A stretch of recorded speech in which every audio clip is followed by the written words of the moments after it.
We have an airplane that we're going to build.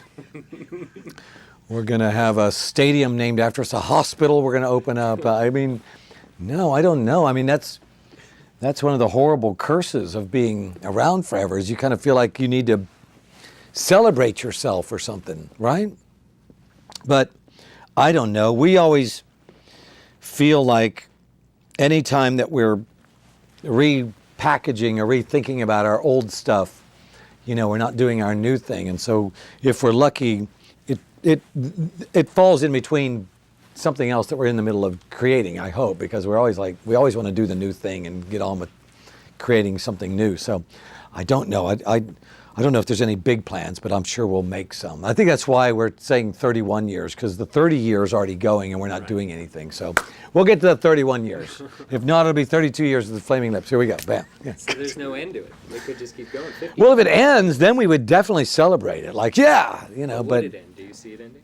Do you think about that? I think it would probably end if I stopped it or something. But no, I don't want it to end now. There's kind of I don't know, when you get like 20 years, I remember that feeling like, Jesus, is this all we're going to do? I'm going to be in this band my whole life. I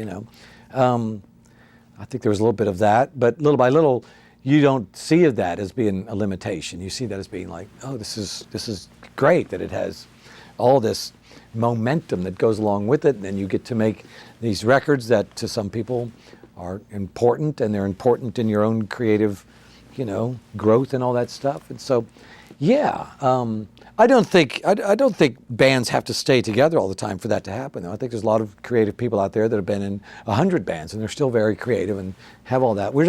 I think we're just very lucky that it never veered into some territory where we felt we should break up. A lot of bands break up just because they're in debt or something, and it's not really because they hate each other as much as it just didn't make any sense for them to move forward or whatever. And so luckily that's never happened to us. But I don't see it ending, really. But more and more, there's a lot of groups around, that have been around forever.